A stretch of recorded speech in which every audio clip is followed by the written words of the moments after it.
ഞങ്ങളുടെ നേതാവ് സയ്യിദ് യഹിയൽ ബുഖാരി തങ്ങളുടെ നേതൃത്വത്തിൽ ഞങ്ങളെ മശായിഖന്മാരെല്ലാവരും ഇരുന്ന് പാടിയപ്പോ ആ പാട്ടിൽ ആടിപ്പാടി കൈമുട്ടി അല്ലേ? അതിനെ ചോദ്യം ചെയ്തു അവർ. ഞങ്ങൾ തിരിച്ചു ചോദിച്ചു, നിങ്ങളുടെ വലിയ ശൈഖാണെന്നും തലീക്കെട്ട് കെട്ടിത്തന്ന ആളാന്നൊക്കെ പറഞ്ഞ ആളല്ലേ ഉമർ ഹഫീദ്? ദ്വാരുന്ന ഇപ്പൊ ഉത്തരം കിട്ടുമെന്ന് പറഞ്ഞ ആളല്ലേ?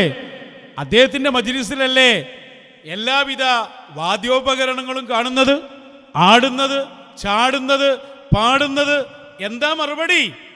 താങ്കൾ അന്ന് ഇടപെട്ട അതേ ഇടപെടൽ ഇതാണ് ഞങ്ങൾ ഇന്ന് നടത്തിക്കൊണ്ടിരിക്കുന്നത്. പ്രാമാണികമായ പോരാട്ടം. ഇന്ന് ആരോ ഒരാൾ നജീബ് മൗലവിയുടെ ഒരു പ്രസംഗം എനിക്ക് വാട്സപ്പിൽ സെൻഡ് ചെയ്തു തന്നു. അതിനൊരു പ്രത്യേക ബാനറൊക്കെ ഉണ്ടാക്കിയിരിക്കുന്നു, കുരുവട്ടൂരികൾ എന്നൊക്കെ പറഞ്ഞിട്ട്. നജീബ് മൗലവി ചിലപ്പോൾ ആ തമ്പനേനുണ്ടാക്കി പ്രസംഗിച്ചതാവൂല. എന്നിട്ട് നജീബ് മൗലവി പറഞ്ഞത് കേട്ടില്ലേ? കൈമുട്ടലും വാദ്യോപകരണങ്ങളും ഇതൊന്നും പാടില്ല. ചിലർ പറ്റുമെന്ന് പറഞ്ഞത് ചികിത്സയുടെ ഭാഗമാണ്, സൂഫിയാക്കൾക്കായിട്ടൊരു പ്രത്യേക ബന്ധമൊന്നുമില്ല. ഓ, കുരുവട്ടൂരികൾക്കെതിരെ നജീബ് മൗലവി. അല്ല കാരന്തൂരികളെ, നിങ്ങൾക്കിത് ബാധകല്ലേ? നിങ്ങളെ നേതാവല്ലേ ഉമർ ഹഫീദ്? അയാൾ കൈമുട്ടണില്ലേ? അയാൾ ചാടിനില്ലേ? കാന്തപുരം അബൂബക്കർ മുസ്ലിയാർ കൈമുട്ടണില്ലേ? അപ്പൊ നജീബ് മൗലവി പറഞ്ഞത് അങ്ങോട്ടും വരൂലേ? അപ്പൊ നിങ്ങൾ മലർന്നു കിടന്ന് തുപ്പല്ലേ? ഒരു ബോധമില്ല നിങ്ങൾക്ക്? ഞങ്ങളോ, ഞങ്ങൾക്ക് നജീബ് മൗലവി പറയുന്നത് പ്രാമാണികമാണെങ്കിൽ ഞങ്ങൾ കേൾക്കുമത്.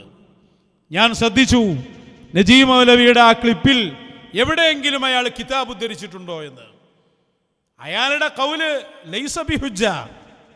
അയാളുടെ കൗല് മതിയോ തെളിവ്? ഞങ്ങൾ പറഞ്ഞ തെളിവ് കിതാബിന്റെ ഉദ്ധരണിയോടെയാണ്. സൂഫിയാക്കളുടെ മജ്ലിസിൽ റഖ്സ് പറ്റും എന്ന് പറഞ്ഞ ഇമാം ആരാ? ഇമാം ഇബ്നു ഹജറുൽ ഹൈതമിയാണ്. വഖദ് സ്വഹൽ ഖിയാം വറഖ്സ് ഫീ മജാലിസി الذിക്ർ വസ്സിമാ വൻ ജമാഅ മിൻ കിബാരിൽ അഇമ്മ മിൻഹും ഇസ്ദീൻ ഇബ്നു അബ്ദുസ്സലാം. ഫതാവൽ ഹദീസ് എടുത്തു നോക്ക്. സൂഫിയാക്കളുടെ മജ്ലിസിൽ പ്രത്യേകമായി ആട്ടവും അതുപോലെ റഖ്സ് നൃത്തവും പറ്റുമെന്ന് രേഖപ്പെടുത്തിയത് ഇബ്നു ഹജറുൽ ഹൈതമിയാണ്. സൂഫിയാക്കൾക്ക് മാത്രമായി അവർ പറഞ്ഞിട്ടില്ലാന്നോ? സുയൂത്തി ഇമാമിന്റെ ഖൗലൊന്ന് എടുത്തു നോക്ക്. വൽ മുഖ്താറു ഫീ ഹാദിഹിൽ മസ്അല മാ ദഹബ ഇലൈഹി മുഹഖിഖൂൻ മിൻഹും അശ്ശൈഖ് ഇസ്ദീൻ ഇബ്നു അബ്ദുസ്സലാം ഇബാഹത്തു ദാലിക ലിസ്സൂഫിയ്യത്തി ഖാസ്സ വതഹ്രീമുഹു അലാ ഗൈരിഹിം. സൂഫിയാക്കൾക്ക് പറ്റും, മറ്റുള്ളവർക്ക് പറ്റില്ല. ഇസ്ദീൻ തങ്ങൾ പറഞ്ഞതാണ്. അവിടെ എവിടെ ചികിത്സ? അവിടെ എവിടെ വിഭ്രമം? അവിടെ എവിടെ പിരാന്താകൽ? അപ്പൊ നജീബ് മൗലവി പറഞ്ഞത് അയാളുടെ വാദം മാത്രമാണ്, അതിന് ദലീൽ ഉദ്ധരിച്ചിട്ടില്ല.